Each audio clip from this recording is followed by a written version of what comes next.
worthy of that price, of the pains, of the sufferings, and all that our Lord Jesus Christ did for us in Jesus' name. May we not serve him in vain. Our portion in Jesus' name is a soul-touching song, and my heart cannot really express fully my feelings anytime I hear about the blood of Jesus and all that Jesus Christ did. God will continue to keep us in Jesus' name. Once again, I want to appreciate the church for being here. Like they have been said, despite the situation in town, God will keep us. Because of the love of God that brought you here, God is going to reward you bountifully. In Jesus' precious name. Amen. We are still talking in the book of James. As a team, we've been considering, even since last month, we are still in chapter 1. You'll see how difficult it is to, even if we wanted to rush, we discovered that we cannot even exhaust just one chapter. And that's where we have been. We want to look at James chapter 1, again, verse 25, because of time, because I understand the senior pastor said we shouldn't exceed 11, and by my time here is 11. So, and I'm just starting. Chapter 1, verse 25, I want to read. He said, but whoso, James chapter 1, verse 25, but whoso looketh into the perfect law of liberty, and continueth therein, he be not a forgetful hearer, but a doer of the work, this man shall be blessed in his deed. Now, for us to understand, let us take it from verse 21, though I will preach on that verse 25 for today. But for us to see the background of that scripture, let me start it from verse 21. Wherefore, lay apart all filthiness and superfluity of naughtiness, and receive with meekness the engrafted word, which is able to save your souls. Verse 22, but be ye doers of the word and not hearers only, deceiving your own selves. 23, for if any be a hearer of the word and not a doer, he is like unto a man beholding his natural face in a glass. For he beholdeth himself and goeth his way, and straightway forgetteth what manner of man he was. Verse 25, but whoso looketh, that is our text, into the perfect law of liberty, and continuing therein, he be not a forgetful hearer, but a doer of the work, this man shall be blessed in his deed. Praise the name of the Lord. I want us to flip back to Exodus chapter 38. Exodus chapter 38, 3:8. And we just take a verse there. Verse 8. Are we in Exodus? In the Old Testament. Just after Genesis, you get Exodus. Verse 8. It says, and he made the laver of brass. That is Moses constructing the tabernacle. And the foot of it of brass of the looking glasses of the women assembly, which assemble at the door of the tabernacle of the congregation. The Bible says he made it of the looking glasses of brass. That was the material. It was a glass, brass polished to an extent that it could serve as a mirror. Now, our text that we just read is a prescription against the challenges of living in this fallen world, for which the apostle James had warned right from the beginning of the chapter 1, when he began to talk about, that we should count it all joy when we fall into diverse temptations. And he said, because the trying of our faith works patience, and so on and so forth. And he talked about how we can overcome by wisdom. That was the sermon you had on Sunday, and talking about that wisdom is Christ. That wisdom is Christ. And he went on to say we shouldn't be double-minded, which was also preached to us about 2 Sundays ago, that we should be single-minded. And it went on, talked about the challenges of temptation, to give in to temptations, to trials and difficulties of our time, which Reverend Dowu has also ministered to us some weeks ago. And here he began to talk to us about how we can overcome. It's very important for us to know that there is tendency to be overwhelmed with difficulties and hardship, and thereby falling into temptations and trials. Except we are renewed by the grace of God, times could be very, very challenging. Now, the way of wisdom, purification, renewal, strength, grace, if you like, is the word of God. Is the word of God. Through the Holy Spirit, as the Holy Spirit renews us. So the apostle in our text compares the word of God with a mirror. He said, for whoso looketh into the perfect law of liberty and continues in it, he not being a forgetful hearer, but a doer of the work, he tells us that that man shall be blessed. So, and we see where he carried this illustration from in the Old Testament, where a mirror or the basin of sacrifice, the basin for washing in the tabernacle, was made of polished brass that served as a mirror for the priest to look into and see himself before washing. Praise the name of the Lord. Now, just to explain a little bit, in that tabernacle, there was an altar of sacrifice that the high priest had to make of animals, which was pointing to Christ, which typified the sacrifice of our Lord Jesus Christ on the cross, because without shedding of the blood, there is no remission for sins. Jesus paid the price for us to be saved. But after salvation, a child of God is confronted with this mirror he had to look into, and to the cleansing by the blood of Jesus Christ, so as to live in triumph on daily basis. Apostle Paul asked a question. No, not Apostle Paul. I think it was the psalmist in Psalm chapter 100 and Psalm chapter 19, verse 12. He said, who can understand the error of his ways? Then he said, cleanse thou me from secret faults. We can't understand ourselves. We can't understand our errors. We can't have an assurance of what God is doing, except it is revealed to us by God and through his word. And so the word of God is a mirror. Apostle says, I was alive without the law once, but when the commandment came, sin revived and I died. What he was simply saying is that he thought he was spiritually okay. He thought he was everything good until he was confronted with the word of God. Now, that is a little bit surprising, because Apostle Paul, the Bible says, he was a Hebrew of Hebrews. He studied at the feet of the masters, at the feet of Gamaliel, who knew the law, who knew everything about the Old Testament law. He said, concerning righteousness which is of the law, he says, I'm blameless. And the same man is telling us, when I saw the law, when I saw the perfect law of liberty, he says, I was able to understand my position. I was able to understand my standing.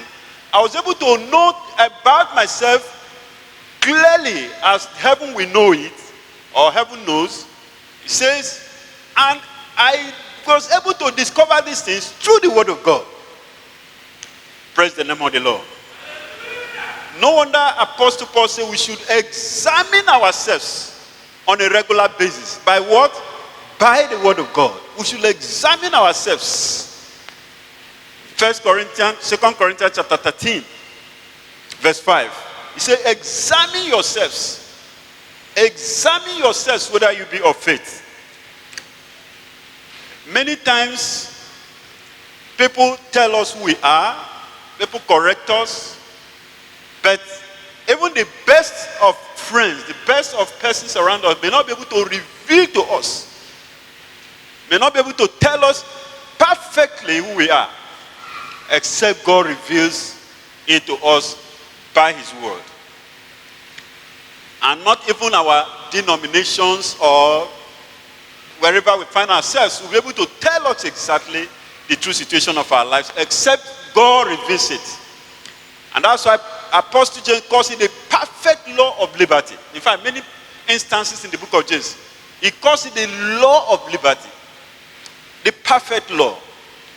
Now, that tells us that the Old Testament writings, of course, is holy. The commandment is holy and just and all that. These were scriptures that were pointing us to Christ. The Bible said they were our schoolmaster to bring us to Christ. And so, brethren, the word of God is very, very important if we must walk in victory and make it finally to heaven as believers. We'll consider this sermon in three things because I want to be very brief in this message. We are going to look at reflecting God's word. So if the word of God is a mirror, how do we reflect this word of God in our lives? We're also going to look at the reflections of this word, and we look at the rewards. The rewards. They are all there in that verse 25. First of all, reflecting God's words. In James chapter 1, verse 23 to 25, we saw what the scripture says. Say, if we look into the perfect law of liberty and continues therein, he not being a forgetful hearer, but a doer of the work. Say, this man shall be blessed in all his deed. There's something I noticed about mirror. I hope we all have mirrors in the house. It's not only women. Women use mirror more than men. You know, the mirror in my house, sometimes I forget to look at myself. But women are always looking at it. One thing, a place where you can see yourself. You don't position it anywhere. More often than not against the background of light, so that it can shine on your face, so that there will be a reflection. So there is a way to use it. Now, as it applies to the word of God, James chapter 1 verse 25 says three things.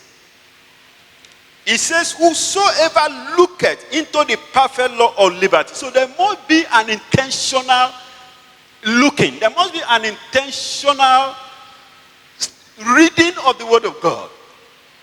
It is intentional. It is deliberate. And it must be done attentively. So I say reflect with intentional attention. There is no way you benefit from something you don't pay attention to. You cannot. Even when you are in the classroom and you are being taught a very important subject, if you are not interested, if you don't pay attention, you will not get anything. If you are not interested, you will not get anything out of that lecture. And so the word of God demands attention. It demands interest. It demands that we should know that it is the word of God. It demands that we should know that it is God himself. The Bible says, in the beginning was the word, and the word was with God, and the word was God. So there must be an attention to the word of God. We must have the time. We must be interested in what God is saying, not in a portion of it. Not to see some that maybe talks about some good things about you or what you want to hear, and the other ones you don't get it. You know, by God's grace, every day I try to read like 11 chapters of the scriptures. Every day. Every day. Sometimes I feel so tired. Sometimes I don't. I feel I should relax. But it is word of God. And I just have to create the time and interest to study. The second thing is we must reflect with protracted meditation. With protracted meditation. We see it there. He said the person must continue in it, not just to look into it. There must be a continuance. There must be a continuance. It must be something we do regularly. It must be something we do with meditation. It must be something we do thinking and pondering and reflecting and asking God's counsel and telling God to show us something in it. You know, 2 Corinthians chapter 3 verse 6 said the later killeth is the spirit that gives life. The word of God you receive by revelation, it gives life, it changes life. That's why God told Joshua, I said, this book of the law must not depart from your mouth. You must meditate in it day and night, so that you can observe to do all that is written in it. He said, for then you make your way prosperous, and then you have good success. So there must be a continuance in meditation. There must be a continuance in meditation. It says, and not being a forgetful hearer.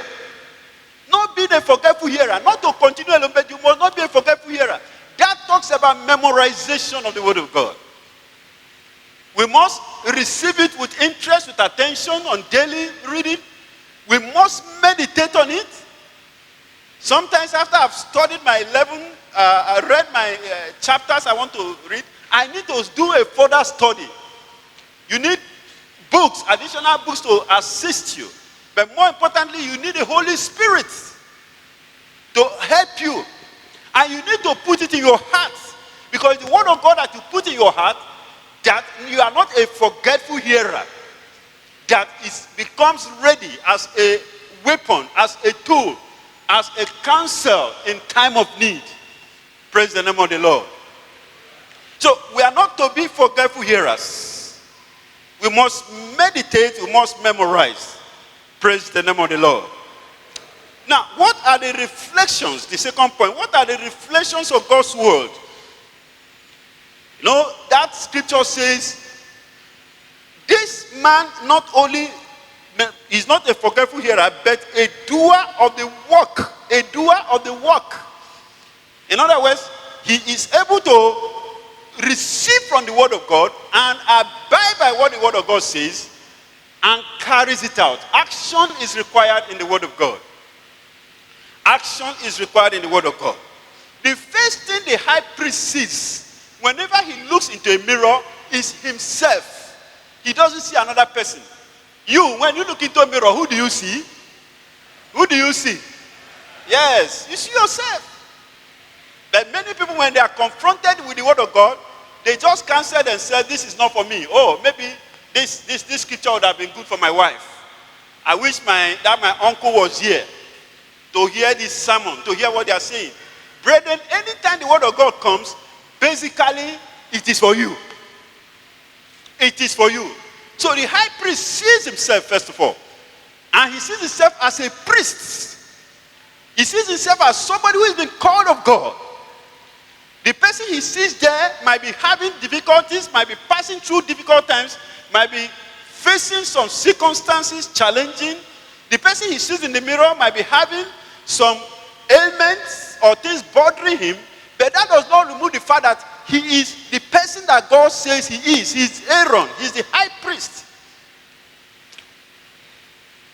When you look into the scripture first of all tells you who you are. It tells you you are a child of God. This assurance of salvation is seen in the word of God. It tells you you are a royal priesthood. 1 Peter chapter 2 verse 9 says you are a royal priesthood. You are a chosen generation.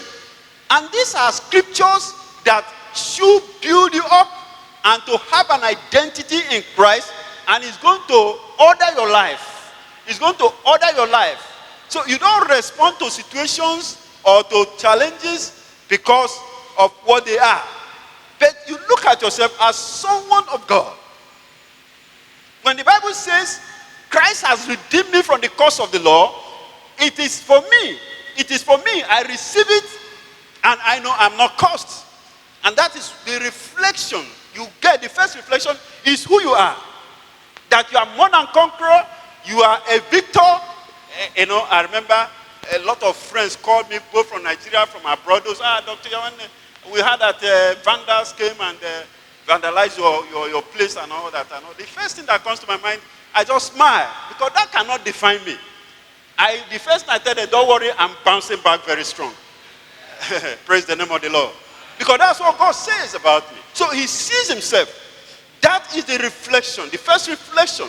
And if there are things he needs to know about himself, you get it from the word of God. Many of us live in very defeated lives. Many of us live in we have difficulties understanding who we are. Because men define us, circumstances define us, issues define us, our environment. Brethren, is the word of God that reflects who you are. That is the first reflection you get. Number two, it reflects our condition. It reflects our condition for amendments. The reason why this man had to look at that basin before he washes is to identify if there are spots or blemishes in the way he appears before he's going into the presence of God. He's going into the Holy of Holies. He's going into the holy place. He wants to meet with God for higher duties, for higher ministries. So spots and wrinkles must be taken away. And if anything he notices, one thing I love so much about the word of God is that when God reveals to you who you are, when God reveals to you a condition, God gives you a way out. If you read the whole scripture, there is nowhere God will tell you, even the James are talking, say, if any man lacks wisdom, go and ask. He will tell you, give you the solution. He will give you the solution. And so, brethren, if we look into the perfect law of liberty, the Bible calls it the perfect law of liberty because it sets us free from sin and from bondage. Make amends. Make amends. Adjust your life. Correct yourself. Praise the name of the Lord. So it reflects our condition. Men may say, brother, don't worry, you're okay, you are doing enough, the way you are praying and so on. No. Look into the word of God. What does it say? What does it say? So it reflects our conditions for amendment. Not only our condition, it reflects our duties also. I was trying to draw your analogy in the Old Testament ordinance because that's where you can really understand these things. The high priest does not only see his face, he sees his attire. And the whole of attire, that dressing, I wish I could bring the picture to you of a high priest. It all reflects the duties of a priest. There is a turban on his head with a plate written, holiness unto the Lord. It is a duty that we must aspire to be like Jesus. There is a breastplate that contains names of children of Israel, 12 of them, on stones, reflecting the burden and of intercession and prayers.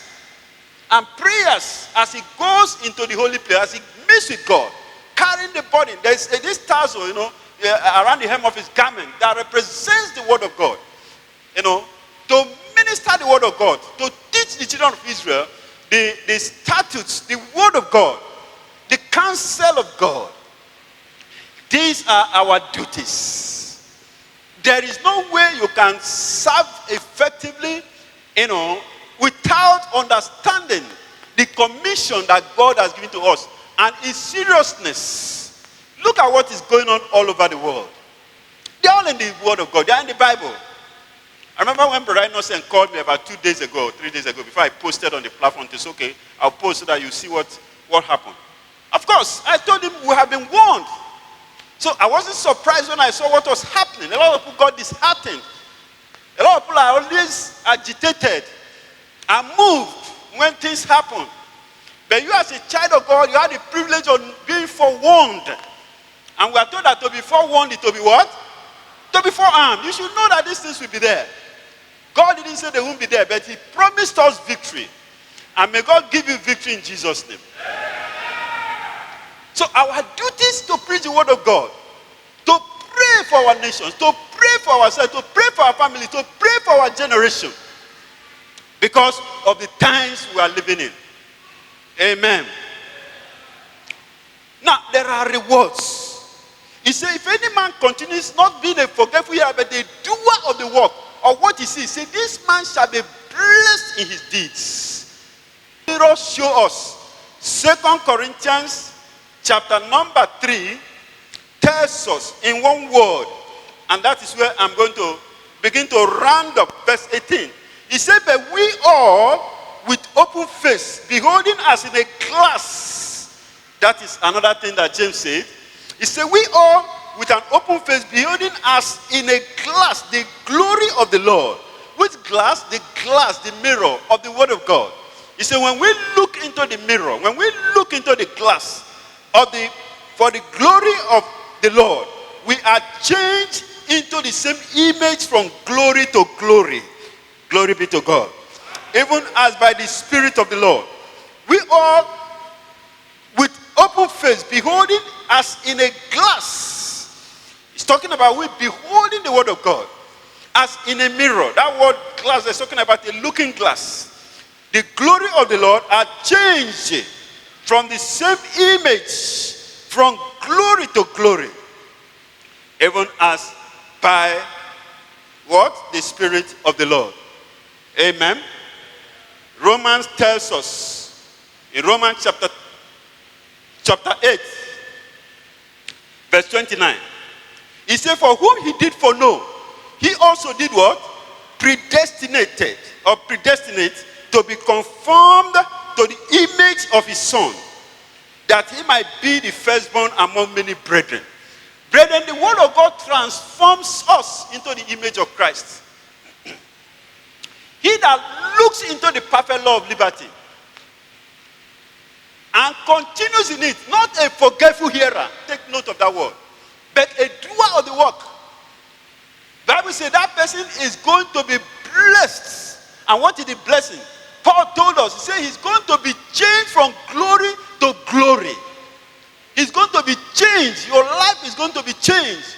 And you are not going to be changed to be like another person. You are going to be changed to be like Jesus. That's what the Bible says. You are going to be changed to be like your master. You are going to be changed to have his character. You are going to be changed to have his commitment. You are going to be changed to have his obedience. You are going to be changed to have his victory. And may God change us in the name of Jesus Christ. It's good to follow man and make man a model. You know, men, they do inspire us. They do motivate us. But Jesus Christ is a perfect example that God has given to us that we should emulate and be like him. Amen. The Lord Jesus Christ, Bible says that you have been renewed so that you can be conformed to the image of him that has created us. Colossians chapter 3 verse 10. Amen. So after we have been born again, after the sacrifice of animals, which I told you, typifies Christ in the tabernacle, this man needs to look into that mirror and keep on washing on a daily basis. Washing that talks about the word of God also. Because sometimes I say you are clean through the word that has spoken to you. It says, sanctify them by the truth. Thy word is the truth. Thy word is the truth. Paul said that Christ might cleanse us. As Christ has cleansed us by the water of the word in Ephesians chapter 5. Brethren, we need to be changed. We need to be transformed. But that cannot happen automatically except we abide in the word of God. All that we have been hearing since we started this book, the apostles seem to quickly want to summarize it in this. That we are victorious, we are overcomers, only as we abide in the word of God. And may God give us that spirit and that grace in the name of Jesus Christ. This morning, as we rise on our feet this morning, we want to ask God to endue us with power again, to endue us with grace again, to live for him in the light of the word of God, not in the light of the circumstances around us, not in the light of our feelings, not in the light of whatever has come to us, but in the light of the word of God. I want you to talk to God this morning. Say, God, help me to live my life in the light of the word of God. Help me to live my life in total submission, because that same word is going to be a judge. That same word is going to be everything that God wants to do in our lives. Let's ask him to help us. That we want to live in the light of the word of God. Today, many strange things are happening. Think about this year, 2020 alone. Men's hearts are failing them. But God remains sure. God remains true. God remains faithful. Father, help us, Lord Almighty, to go back, to look into that mirror, to look intentionally, to look with commitment, to look until we receive the grace that is needed to overcome. In the name of Jesus Christ. Lord, help us, O God of glory. Thank you, Lord Almighty God. Thank you, Father. I pray that God will renew your strength. Say, God, renew my strength at this time. Renew my strength at this time. Renew my strength. God needs to renew our strength. In the name of Jesus, renew my strength. Renew our strength. Renew our strength. In the name of Jesus Christ. Lord, renew us, O God Almighty. Help us, Lord, in the name of Jesus. In the name of Jesus Christ. Ask God to change your life to be like Jesus. Lord, I want to be like Jesus in my heart. In my heart, Lord, I want to be like Jesus in my heart. In my heart. In my heart. Lord, I want to be like Jesus in my... I want you to turn that into prayer. I want you to turn that into prayer and say, God, help me to be like my master. Help me to be like him. Help me to be like him. In the name of Jesus. Help us, Lord of glory. Thank you, Lord Almighty God. In Jesus' name we have prayed. Well, then you are not giving your life to Jesus. You can't be cleansed. Even if you look into the mirror of the word of God, you won't see anything. This morning you want to give your life to Jesus. You want to surrender your life to Jesus. Please, I want to see your hand up. I want to see your hand up. You want to surrender to Jesus Christ as Lord and personal Savior. If you are there, lift up that hand as our pastor prays for us. To say, Jesus, here am I. Come, let's pray for you. Thank you, Father. We praise you. In Jesus' name. Father, we thank you. The Bible says the entrance of your word gives light, and it gives understanding to the simple. Lord, you have made our hearts simple this morning. And we thank you because your word will have a way in our lives in the name of Jesus. He says the one that looks into that perfect law and continue. The grace to continue, precious Father. Grant unto us in the name of Jesus. There are those of us who have neglected the word.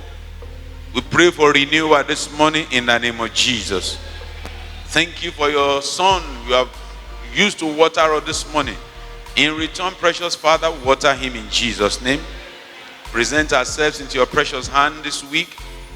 As we launch out, we pray that your presence will carry us through in Jesus' name. Pray that your power will keep us in Jesus' name. We pray that your mercy will endure for us in every front in Jesus' name. We pray that you will not allow us to meet men with fierce countenance in Jesus' name. We request that the blood of Jesus this week will speak better things for us in Jesus' name. We pray that the power of the Holy Ghost will surround us in the name of Jesus. We pray that the prosperity from heaven will be our portion in the name of Jesus. Bless the work of our hands, mighty Redeemer. None of us, we will not receive bad news this week. We will not send bad news to anyone in Jesus' name. Sustain us on every side. Thank you, Father. We give you all the glory. We also take this time out to pray for our dear nation. Precious Father, let there be divine restoration. We'll pray for our leaders. Mighty Redeemer, you will touch their heart. You will grant them your wisdom to do what is right in the name of Jesus. Heal this nation, mighty Father. Thank you for hearing us. In Jesus' name I have prayed. Let's share the grace in fellowship. The love of God and the sweet fellowship of the Holy Spirit be with us now and forevermore. Amen.